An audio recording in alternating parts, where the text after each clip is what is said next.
human space exploration very briefly, then discuss the Mars surface environment, potential hazards. And because my background is more in dust toxicity, I want to talk about some of the research that I performed in looking at extraterrestrial dust hazards, and then give some context for understanding the relative hazards on Mars, and then just some final concluding thoughts. So NASA has been involved in human space exploration for well over 50 years.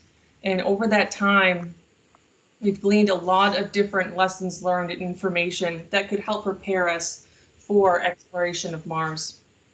Some of the most vital information has actually come from our time on the International Space Station, where we can better understand the deleterious effects of solar and cosmic radiation, as well as microgravity, and the role that bacteria and microorganisms can have on health, especially in space. Of course, from the Apollo missions, we've also had the extra piece of information on the importance and understanding the terrestrial dust exposure hazards. And for my talk, I'm going to try to touch upon a lot of these different elements in relationship to Mars exploration. Of course, the exploration of Mars encompasses a few different elements. One being the trip to Mars, and one being on the Mars surface itself.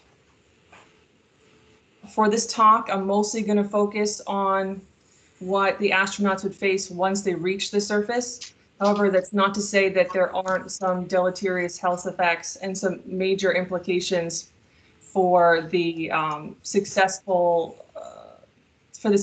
of the mission based on exposure that could happen en route to and from Mars. Once the astronauts land on Mars, the first thing they're going to notice is reduced gravity. I mean, it will certainly be more gravity than what they experienced en route, but the gravity on Mars is around 62% lower than it is for Earth. And also would notice quite quickly that the atmosphere is also a lot thinner. It's around 100 times thinner than Earth's atmosphere, and this also decreases the actual pressure on the surface. The atmosphere is also composed of, is also made up of different elements relative to Earth, or at least in different proportions. Where on Earth, most of the atmosphere is made of nitrogen and oxygen, whereas on Mars, it's carbon dioxide. Mars is known as the red planet, and this is going to hold true once the astronauts get to Mars. I guess the technical color is a dark yellowish brown ochre, but basically the whole planet is covered in red dust. And you can see in this picture that there are some darker materials there, but that is the reduced rock, basically the unweathered rock, and the byproduct of that rock breaking down is that red dust, and that's why it's so pervasive. The current plan is that astronauts would be on the surface for more than a year, which means that they would receive or observe some of the seasonal weather patterns. One of the most well-known weather patterns on Mars are what's called global dust storms, and these happen pretty routinely, and they can I'm pretty aware of when they're going to happen. And as you can see in the picture on the bottom left, I'm not sure if you can see my cursor. I have a question about allowable medications, period. Oh, you have a question?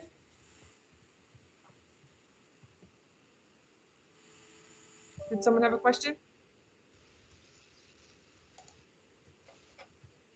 I can't really hear that well, so if you just speak up later. A reminder to everyone to please mute your microphones. Please mute your microphones.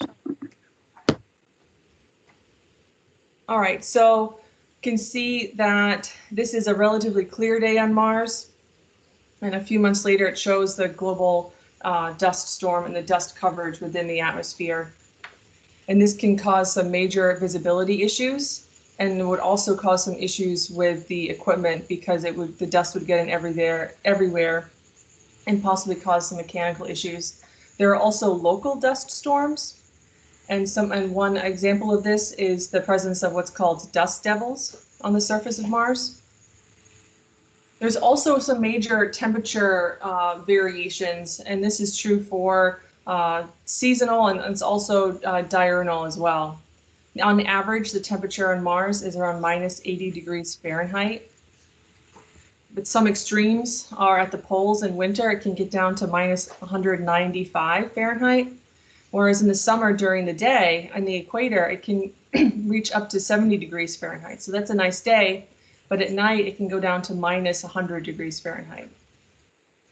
There's currently the InSight lander at the Elysium Planitia, which is right here on Mars. It's relatively close to the equator, and it has a weather station on it. So for example, over the past week or so, they were seeing temperatures, high temperatures during the day between 2 and 14 degrees Fahrenheit, and lows at night down to negative 142 degrees Fahrenheit.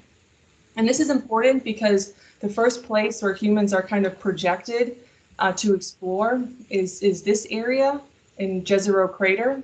So it's very likely that the surface ops teams will have to deal with these temperature fluctuations. And as a side note, this is also where the Mars sample return is going to be initiated as well. So we'll get some great data about the mineralogy in the area, hopefully before the astronauts head to the surface of Mars, which is in Mars sample should return in 2031. On the poles, Mars has a lot of water ice, and it's possible it's present in other places as well. But there's numerous orbital and surface data that has shown that there is a concentration of ice. And these ice caps, it's not just water, it's also CO2, but they found some pretty pristine areas where there is actually pure water on the surface. One interesting thing to note is that when the Phoenix lander landed in this area, you can see there's no ice, or seemingly no ice on the surface, but when they dug down, they were able to actually find ice a few centimeters underneath the topsoil. However, because of the super arid nature of Mars, it started sublimating within a couple days. So it's possible that water ice is much more pervasive on Mars than we think. It could extend well below the polar ice cap. Now, the Martian dynamo was active between 4.3 and 4.2 billion years ago. And what this is the flow of molten metal in the planet's core that produced an electrical current that was the driver for volcanic activity. And it also protected the atmosphere from solar winds. And evidence of the dynamo is Olympus Mons. Mars was very volcanically active. Olympus Mons is the largest volcano in the solar system, and the outer diameter is around the size of France, and it's almost 3 times higher than Mount Everest. So we know that Mars was very active at this time period. However, although there's no current dynamo, there's still evidence of geothermal activity. It's possible that this activity is due to basaltic alteration, but it also could be due to methallogens under the surface. But what we see is there are actual hotspots. This is an artistic rendition of what these would look like on the surface, where they're releasing water and methane onto the surface. And this is important because the hydrothermal activity or geothermal activity could be tapped on as a source for energy for when humans go to Mars. So knowing all of this kind of broad information for what the astronauts would see on the surface, how does this help us prepare? So we know that Mars doesn't really have an atmosphere. It does, but it's very, very thin and it's not breathable. We know that because there's no atmosphere, there's going to be increased radiation exposure on the surface, and we'll have to deal with variable pressure environments. As you know, the pressurized suits and habitats are often at different levels, so the body's going to have to get used to that relatively rapid variation. The reduced gravity could change the blood and fluid pooling in the body. The relative monotone color is actually indicative of high iron surface on Mars, and could be have highly reactive surface properties. The seasonal weather variations will affect visibility and mechanical failures. And the presence of water could indicate that there's life. And if there's life, this life could be a possible biohazard for humans. So for today, I'm going to go into a little bit more about the radiation exposure, the aspects of a potential biohazard, and then talk about some of the surface reactive properties. So Mars has a thin atmosphere, like I said, and no global magnetic field once the dynamo shut down. So it doesn't have anything to really protect the planet from GCR and solar energetic particles and radiation.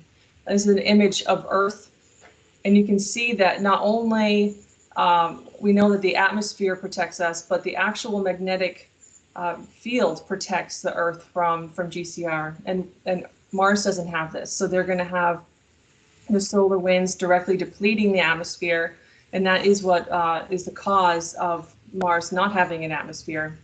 And so you're not going to get that shielding. But even with that minimal shielding, there is, it does kind of slow some of, or decrease some of the radiation that the surface receives.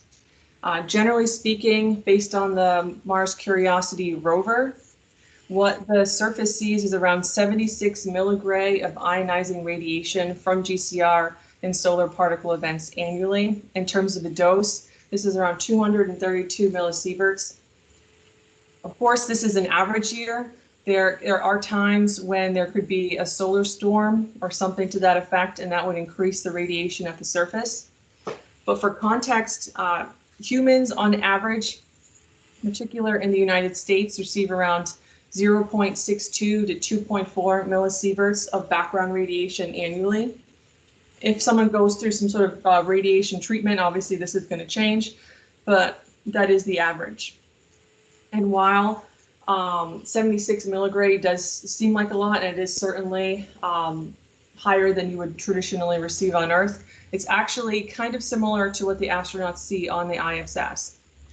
However, that being said, we're not talking about a 6-month mission or maybe up to a year. We're talking about really an estimated 3-year mission to Mars, which means some research was done and it showed that the total 3-year dose would be around 1,200 millisieverts. But this would be a chronic exposure. If it was an acute exposure at this level, then we would see some actual radiation, short-term radiation syndrome. And if it was a more condensed exposure, like over 1 year instead of 3 years, then it would have a risk of increasing the risk of cancer from around 22% to 27%. But again, this is over 3 years. It's 400 millisieverts per year, which is still, again, high and well above the background for what we see on Earth. But it might not be as much of an issue as we thought. But that being said, this elevated ionizing radiation could be responsible for generating oxidative stress in the body, which could alter cellular redox potential. And this change also could activate several redox-sensitive enzymes, which are crucial in activating signaling pathways at the molecular level, and can lead to oxidative stress-induced inflammation. So that's something that we need to be aware of.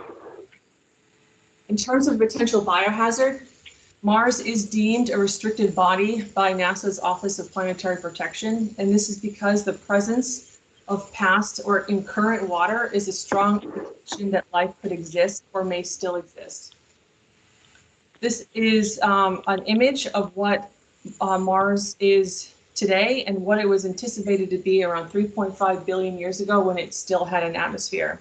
There's geochemical and morphological evidence that there was actually a significant amount of liquid water on the surface of Mars.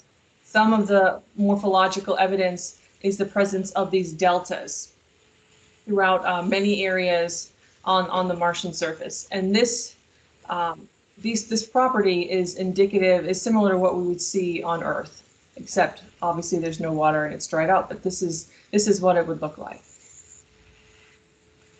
Not only is there water, but the prevalence of iron is also important because iron is a physiological requirement for life. It's a food source, it's an electron source for iron oxidizing microorganisms. It's also a terminal electron acceptor. Biological iron apportionment has actually been described as one of the most ancient forms of microbial metabolism on Earth. And it's conceivable that extraterrestrial metabolism is occurring on Mars in this way. So some of the evidence that there is life on Mars is the presence of these morphological features. Where you compare them to Earth, they actually look very similar to sintered silicate deposits and in hydrothermal areas. And hydrothermal areas are hotbeds for life. So it's possible if you were to go back to this area and get a sample, analyze it, there could actually be fossilized life within this material. There's also some possible evidence of current life. I mentioned these hotspots that release some methane, and it's possible that methane is generated by methalogens, and is an indicator, again, that there could be some sort of microbiology present in underground aquifers. So the most probable locations for life on Earth are in the interfaces. So between where you see the regolith and the ice, that's where historically life forms in the interfaces. But because of the radiation, it's also probably most likely that you're going to find life in these deep subsurface saline lakes. Excuse me, Dr. Harrington, let's pause just a moment. I notice there are about 5 or 6 people who still are not muted. We're getting a little bit of feedback. Could you please, everyone, check and be sure that you are muted? If I hit the master mute button, it knocks out Dr. Harrington too, so I can't automatically mute everyone. Thank you. So the ESA Mars Express orbiter was able to do some penetrative analyses, and they showed that this is the surface, that underneath this 1.5 kilometer layered ice deposit, there is evidence of liquid water. And this is the same type of thing that we see in the Antarctic as well. And so this is a really good location to look for life on the surface. Now, I talked about the potential biohazards, but what is the actual potential that an astronaut is going to be kind of interacting with some of these hazards on the surface, is particularly for the first few missions? And that potential is actually quite low. And that's because it's thought that the majority of the surface is likely to the harsh environment of Mars. It's low pressure, which makes it hard for bacteria to replicate. The radiation environment, although not super hazardous for humans, it is very hazardous for dormant life as well as active life. The presence of perchlorates on the surface, which could theoretically enable extremophiles because it does lower the freezing point of water. For the most part, it's toxic for most living organisms. And this toxicity is exacerbated by the UV flux and the presence of reactive oxygen species on the surface. And again, reactive oxygen species, which are known to break down biomolecules, are formed between the synergy between hydrogen peroxide, which is at the surface, and iron oxide, as well as abraded silicates. It's important to point out, however, that the perchlorates and reactive oxygen species could also pose a real risk to human health. It makes it so it's less likely that there's a biohazard, but these things are also hazardous to humans. Most of the talk now is going to be talking about the importance of these reactive species on the surface. Because we know, based on the Apollo missions, that however hard we'll try, it's very unlikely that there won't be some sort of relatively large exposure of the astronauts on the surface. Just like on the moon, the Martian dust is extremely pervasive. especially when you get a dust storm. The dust will get everywhere, and it's going to be really hard to completely isolate the astronauts from this material. What we know about the Mars dust is that it is respirable. There is a large portion that's under 10 microns in size. So it can get into the deep lung if there is some sort of inhalation exposure. However, it is for the most part a relatively low aspect ratio, which is important because the morphology itself won't necessarily cause too much of an issue. That being said, there is some evidence of serpentinization on Mars, which could indicate that there are some areas with asbestiform material. But for the most part, it's going to be kind of similar morphology to what we see probably on the lunar surface. And that it's, again, low aspect ratio. And it's also going to have a high surface area because of the weathering and the way that the particles fracture. There's going to be a lot of space for chemical reactions in the body if there's an exposure, particularly an inhalation exposure.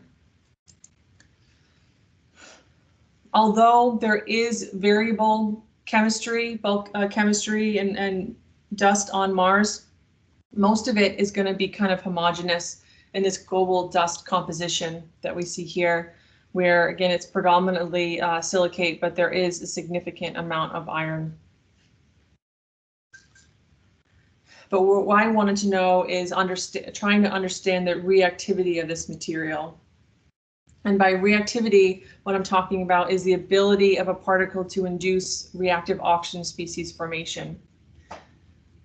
So one of the main things that we consider is the actual mineral-derived ROS. So if you have a reduced metal, in this case iron, which is the most reactive of these reduced metals, iron 2 on the surface of the particle interacting with oxygen, or the hydrogen peroxide, which is already present on the surface, and generating a hydroxyl radical, which is a highly which rapidly oxidates biomolecules. You can also have free radicals dangling at the surface from these broken bonds that will readily occur because of the wind causing abrasion. You can also have direct biomolecule oxidation, where you have the actual reduced metal directly interacting with the cells themselves. And you can have an actual cellular response increasing the amount of ROS in the body, because once the cells engulf the particles to try to break them down and remove them, this process actually generates free radicals in the cells themselves. And because this process is mainly designed to break down pathogens, which it does fairly well, it doesn't do this well though with particles, because the particles will almost always outlast the cells. In particular, the Martian regoliths certainly will. So when you have these three different ways of inducing ROS in the body working together, it can cause a cascade of cellular oxidative stress and cell death. A lot of my research is focused on this area, so this is what I'm going to mainly talk about today. But all of these contributions are very important. So for the study that I performed to try to understand the reactivity of this material, I assessed an array of extraterrestrial samples that are representative of geochemical diversity on different planetary bodies.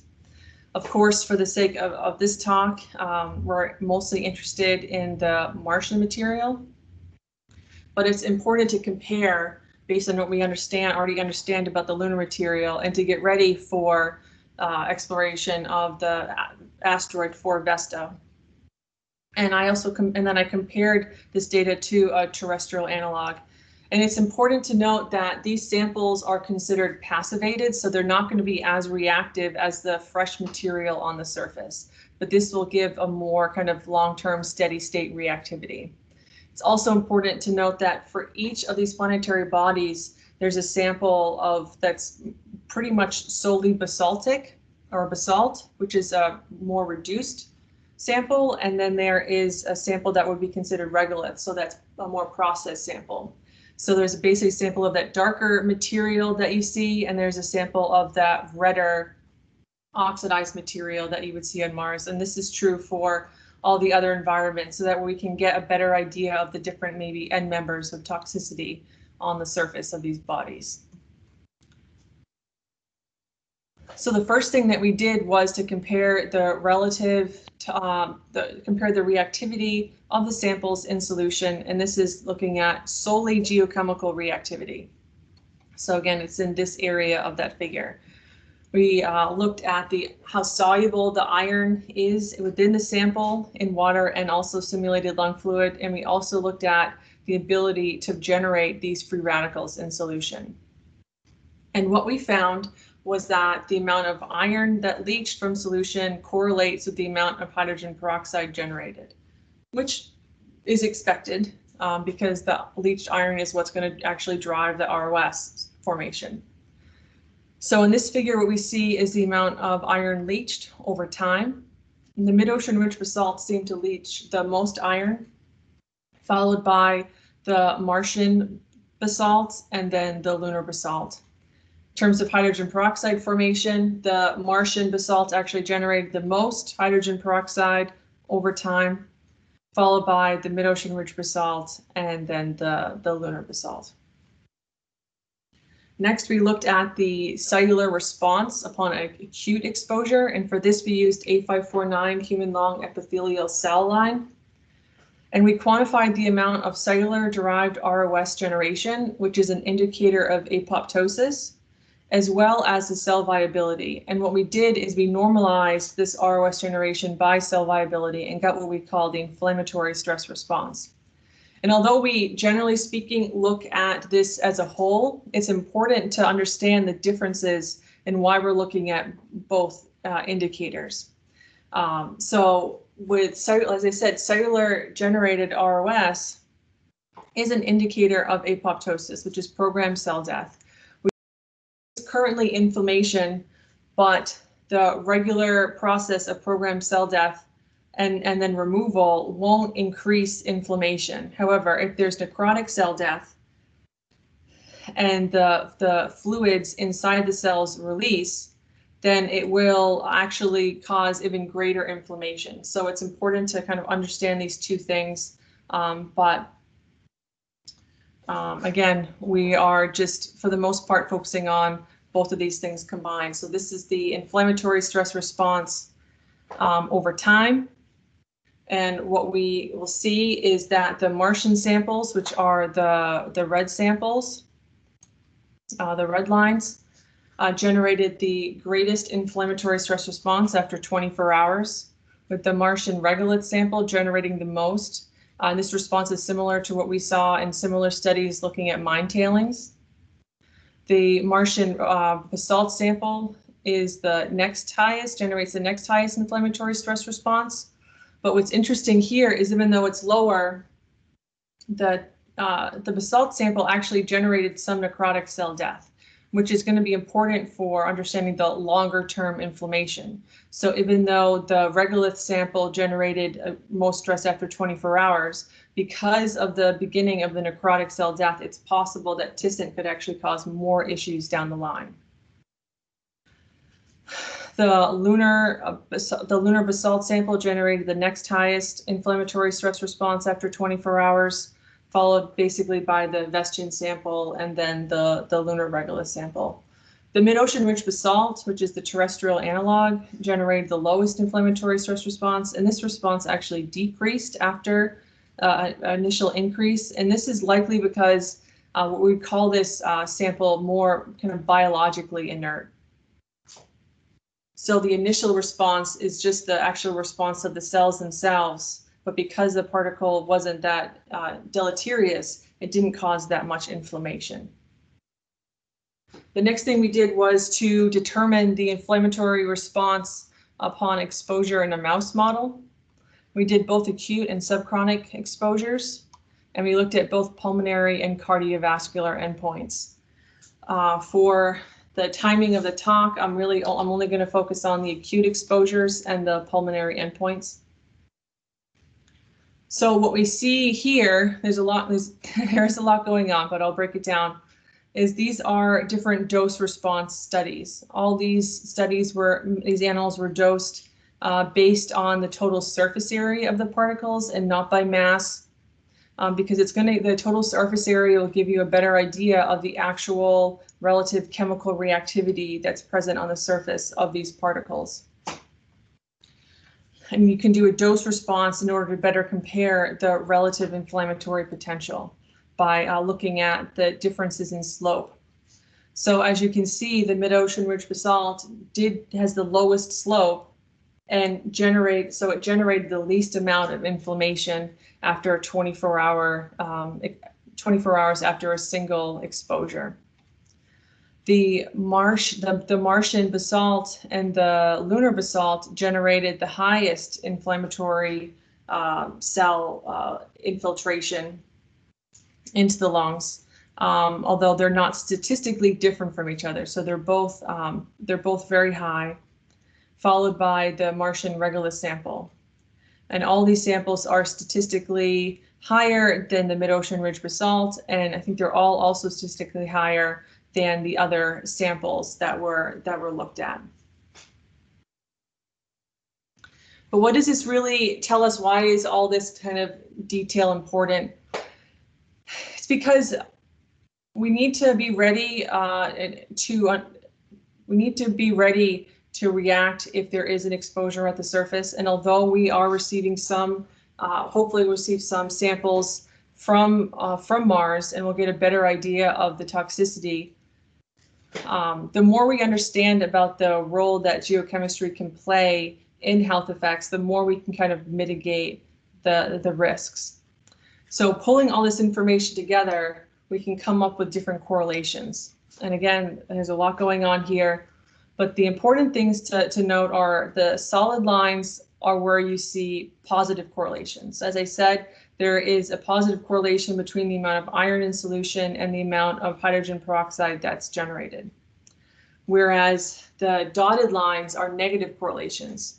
So what we saw is that the amount of PMN infiltration into the mouse lungs was negatively correlated with the amount of bulk silica that was in the samples, which is interesting because often silica, well, especially in the form of quartz, is seen as the main hazard, but we see an actual negative correlation here, at least upon an acute exposure. Where we see positive correlations between inflammation and bulk chemistry is with the concentration of iron in the sample, where we see that there is a significant correlation between the dysregulation of TNF-alpha, which is an inflammatory cytokine. And you also see the negative correlation with the silicon. But what does this mean in terms of the relative hazards that exist on Mars? So really quickly, I'm going to kind of breeze through some of the other work that I've done when I've been at NYU and looking at coworkers' pneumoconiosis, World Trade Center dust, and Middle East dust. And I'll put together this contextual chart, so you'll be able to kind of get a good idea on the effects of an exposure. For example, is a single exposure or an exposure that occurs over a short period of time, which should be at the bottom of the y-axis, is that going to cause an initiation of illness acutely, so right away, or is the single dose exposure going to cause an illness maybe 7 years down the line? And I'll explain this more once the chart starts filling. So I looked at coworkers' pneumoconiosis, which is more commonly known as black lung disease. This occurs when coal progressively builds up in the lungs and is unable to be removed. It can cause inflammation, fibrosis, and necrosis. Again, it was thought to be due to the accumulation of silica, but there were actually stronger evidence that it's because of the pyrite, which is a highly reactive iron sulfate mineral. And so what we see for this study, we did focus more on the in vitro side of the work and the geochemistry, and tried to compare the inflammation that happened. And what we can say based on my research and based on epidemiological studies is that, generally speaking, it takes around a 10 to 15 year long exposure before co-workers pneumoconiosis will develop again 15 or so years after the fact. So this is what would be considered a very chronic illness. You can get some outliers, again in this light color, where after only 5 years of exposure in the mines, some people are developing co-workers pneumoconiosis after a shorter period of time. But for the most part, it takes well over a decade of exposure to generate co-workers pneumoconiosis, and then decades after that to actually start seeing symptoms of the illness. World Trade Center dust. This is a significant dust exposure, over a very short period of time. It's still causing morbidity and mortality toll to rise. And this is because of respiratory, cardiovascular issues, as well as cancer. In the research, we were able to possibly find a biomarker for disease with these calcium deposits that form over time, and this was a study done in rats, and it seemed similar to lung tissue that was extracted from a deceased New Yorker. But the important thing here for context is to understand where it is, again, on this chronic versus acute spectrum. So because of the rapid disease progression, World Trade Center dust exposure is kind of grouped in with asbestos, because you could have a very short-term, less than a week exposure can cause issues more than 7 years down the line. Looking at Middle Eastern dust exposure and the health effects that some of the soldiers are having upon return to the United States. It seems like it's a very inflammatory disease. We don't see much cancers, but you see a lot of fibrotic tissue. We were thinking it was likely because of, again, the geochemistry, but what we found was the soil itself, the dust itself, was relatively inert. However, there is a high predominance of microbiology in these samples, and including gram-negative bacteria, which in 90 to 95% of the cases, the bacteria is pathogenic. And the biological response to this material will dwarf almost any acute geochemical response. But what we see for the Middle East dust exposure is after an exposure as little as a couple of years, you can see the development of new onset asthma, which can happen within a few months. And it also can have disease formation and fibrotic tissue forming years after this exposure as well. But for the gram-negative bacteria, this will cause a much greater acute response. So that's why it's down here. And this is going to be important when we're considering the potential biohazards on Mars. So now we'll get into the actual extraterrestrial samples. What we see is that the mid-ocean ridge basalt generates lower inflammation, and it's likely requires a much longer prolonged exposure to generate inflammation. But with a high enough and a long enough exposure, it will do that, but mostly based on the biological response. The Vestian samples kind of are at the threshold for where the particle itself could be seen as inflammatory, and not just the biological response to that particle. But until this threshold is reached, it's likely that these biological responses will overwhelm any sort of inflammation that the particle itself will generate. The lunar samples are more inflammatory, again, than the Vestian or the mid-ocean ridge basalt. And although it would take a number of years of chronic exposure, it is very likely that you would have some kind of major health implications, especially pulmonary end members could be an issue with this lunar exposure. And this is because of the high iron content of the basaltic region, which is more likely to present a longer term hazard than the lighter, more silicate lunar highlands. In terms of the Mars dust, again, this is even more inflammatory than the lunar dust, and chronic health implications are there for long-term repeated exposure. But again, this is exposure over a number of years. And the high iron content will likely be a key factor in toxicity. But it's important to note that, again, not only are these are passivated samples, so it's possible that they're much more inflammatory when they're reactive. And it's also important to take into account that this is not the only source of exposure on Mars that will cause. The hydrogen peroxide at the surface is highly oxidizing, and this could be a concomitant exposure if there's a dust exposure. There are perchlorates in the regolith sample, which could be inflammatory and will also interfere with iodine uptake in the thyroid and cause hypothyroidism. And these levels will fluctuate upon exposure, making it really hard to regulate.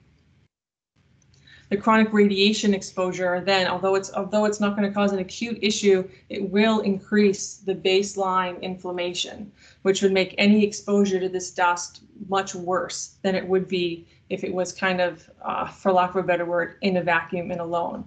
So taken together, all of these different sources of inflammation could cause kind of a perfect storm if there is a major exposure. So what the work that I want to do once I have more time to do research is to try to look at what the actual threshold where the particle oxidative stress overwhelms the biological response. And this will require looking at an array of different materials and looking at different oxidative potentials, focused not only on particle generated ROS, but also direct biomolecule oxidation. And then to start adding these other chemical contaminants such as hydrogen peroxide and perchlorate to these exposures so we can, better understand what the actual health hazards are. So the concluding thoughts that I would have for us being ready or getting ready for the journey to Mars is that we have a lot of great data, whether it be orbital, lander, or rover, that's critical for understanding the hazards on Mars. But Mars sample return will help answer more of these questions. Including not only the geochemistry, but also if there was life on the surface. Any of these surface health hazards will be further compounded by the journey to Mars. This is not a short trip, and astronauts will be in microgravity for a very long period of time, and they won't have the protection of the Earth's magnetosphere that is limiting the amount of radiation that they see. So they will be receiving a lot more radiation in the journey.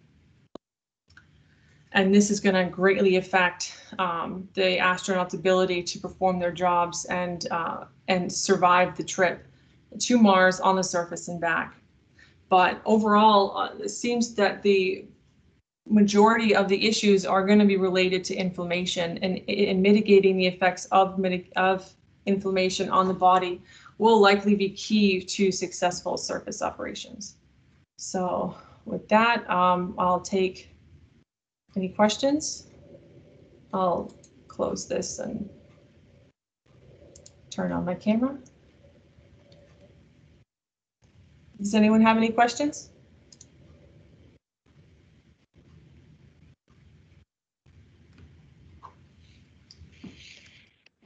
Has anyone looked at using any antioxidants in similar studies to see if it reduces the reactive oxidative species? Or I know that the countermeasures are obviously really important, but right now, kind of the paradigm is that there aren't currently any countermeasure studies being performed on this extraterrestrial material.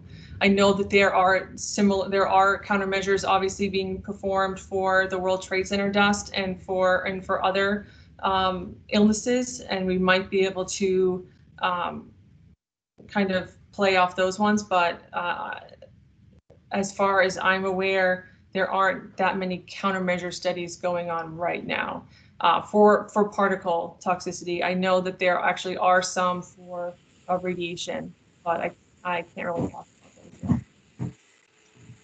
I enjoyed your talk very much. One of the things that you mentioned was that the reactivity of the surface soil regolith minerals was going to be higher than what you're testing with. How fast does that dissipate once it's brought inside the habitat? So the good news is that it should dissipate relatively quickly, given how I think the habitats are going to be designed. But we're not talking about necessarily minutes. We're talking about, maybe in an hour, you'll have most of those surface defect sites quenched. That's in a regular kind of environment. I'm not positive how dry the actual air is going to be in the hab. So the drier the air, the slower the quenching will be. The more moisture in the air, the quicker the quenching. And so that is definitely could be a strategy for limiting the reactivity. And as a follow-up, what percent water vapor do you need to quench it faster than slower? I mean, is there already limits that you know? I honestly haven't done that study. That would be a really interesting one to actually do, and maybe I'll that's a great idea. But you have to consider the fact that also the damper the area, the more microbiology and fungus that will start growing in the hab too. So there's going to be a fine line between those things. But the regular terrestrial environment, maybe 30% saturation would help. But I'm not sure what the actual habitats are planned for. Thank you very much. Anthony? Yeah, so in terms of the surface hydroxyl radical generated, but right on the surface of the Mars, you don't get it because you need a water vapor for that. Is it correct? There is water. There is a small amount of oxygen and water vapor on the surface of Mars. It's not completely arid, but also so because of the surface defect sites, the siltation and the processes that happen on Mars, most of the samples will be reduced, and they'll have these free radical kind of dangling bonds on the surface. So while the surface itself might not generate free hydroxyl radicals, once it basically primes the particles for when they are inhaled to generate a significant amount of these free radicals in the extracellular fluid. Yeah, thank you. Mm-hmm. Mark?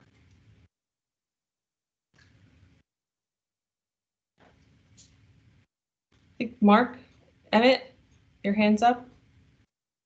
Unmute. I forgot to unmute. Neat talk. I was stunned by the reactive oxygen species that you're going to see generated by the Fenton reaction from these things. And that is going to be so additive to, what we're seeing with the high charge, high energy, which induces mitochondrial dysfunction. Yeah. And it's just a cascade that just keeps growing on itself. Yeah. With the microgravity and the stress, it's really scary. Someone asked a question about the countermeasures for reactive oxygen species, and we really don't have anything there. There's some nutraceuticals that have been proposed. But the thing that I'm trying to target right now for the countermeasures is actual things to tune up the mitochondria that directly work the mitochondria, because we've got to get this reactive oxygen species under control. But if we've got it generating from the Fenton reaction from the dust, Mhm. that's a whole new ballgame. Yeah, and it's going to be a chronic exposure too. Granted, the longer the particles are in the lungs, the less Fenton chemistry will happen because you're going to have more ferric iron, which isn't going to be going into solution. But ferric iron has then been shown to be able to directly oxidize biomolecules. So, yeah. So it's, it's going to be a problem. And the thing that is interesting too is that there is some evidence that pyrite, which is one of the first minerals that's been shown to be highly oxidative and is the cause, I think, of coworkers' pneumoconiosis. There's evidence that that would also be on the surface of Mars. So between that and then the highly reduced material, yeah, it could be an issue, and it's a balancing act, right? Because you can't. That's also a natural process. You need free radicals to fight off other infections that could be happening. So the perchlorates inhibit the iodine uptake, causing hypothyroidism. I mean, this is going to affect the immune system also. Yeah, So, yeah. Especially with the different fluctuation, it's not like you can just give everyone a specific dose of, let's say, Synthroid, because as you know, there's a lag for the thyroid behavior. yes. So you get an exposure, and what do you dose them at, and how long? It's going to take constant blood work, and yeah, it's not a small problem, but individually, each of these things maybe are you can handle, but it's all of them together that we need to be concerned about. It's going to be additive with the radiation exposure too. Mm-hmm. Okay. Yep. Interesting. And just talk to you some more. Yep, definitely. I think. Okay, I will ask the question then. This is Hong Lu with SK, and I am certainly glad that you mentioned about the potential synergy between radiation and other particles. And high LET radiation is known to induce chronic inflammation. And I know that some of my colleagues in the toxicology group had done some similar studies that you mentioned. Can you comment on those studies? I think they did it both in vitro and in vivo with animals. I don't know whether you work with them or this is a separate study that you did. So you're talking about the lunar dust exposure studies? Yes, lunar dust. I think they probably did with some of the Martian regolith simulants too. Yeah. So the lunar dust exposure studies were before my time at NASA, and those were inhalation studies done, and they tried to use as active or particles as possible, so there wouldn't be completely passivated like the meteorite studies that I used. I did not work with SK. This study was born out of some extra time I had towards the end of my dissertation, and I was interested given my background, and then it kind of escalated from there. So while I did have different collaborators at Stony Brook and NYU, I didn't specifically collaborate with SK on that. I did receive some money from the HRP to do some of these chronic exposures, but I didn't specifically work with them. But yeah, there is some work that's been done looking at extraterrestrial dust, but it's kind of they were good studies, but because they didn't specifically focus on the let's say the things that I would focus on, which is the surface area and the understanding the relative geochemical reactivity. This is where we kind of went diverged, and that's really the difference between medical geology, which is focusing more on the particulate's role in health, versus actual environmental toxicology, which is more focused on the different health endpoints. So we work together really well, but we kind of design studies a bit differently. Hey, Andrea. Thank you. Hey, Andrew, this is Torin. Do you mind me just speaking to that real quickly? Sure. Hey, thanks for your talk, and I agree. I just want to make sure for the folks who heard it. Yeah, we did animal studies. We did some rodent studies that were exposed to actual lunar dust and exposed compared to reference dust. And again, we were looking at a little bit longer term exposures and month and maybe extrapolating beyond. And so, some of Andrea's findings maybe a little focused on some of the more acute ends. But what I'll just leave us with, without summarizing our work in detail, what I'll say is that some of the things are very unpredictable, and the things that you think are going to be significant aren't. And so some good points were raised today, but in the end, sometimes things don't work out like we think. For example, quartz, which is very, very toxic in a lot of our annihilation studies, and is our benchmark for a positive control. We actually found that it actually had the lowest amount of reactivity, but the most toxicity. And so sometimes the relationships just aren't as, you find some surprises. And so I just want to keep, make folks aware of that. And just, in terms of the Martian dust, you're right, there are a lot of challenges. In my perspective, a lot of those challenges are manageable, in particular things like perchlorates and others. So we have to be real balanced with it. I know Andrea feels the same way. And so I appreciate your talk, and there's a lot of different perspectives on this, and thank you for your time. Yeah, thanks, Torin. And yeah, I'm glad that you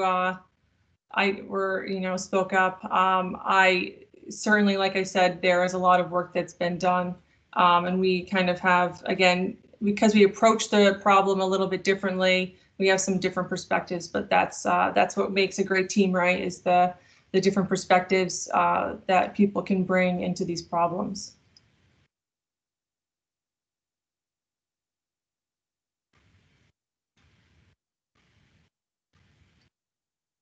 I think we're out of time, but I can take more questions if anyone is interested.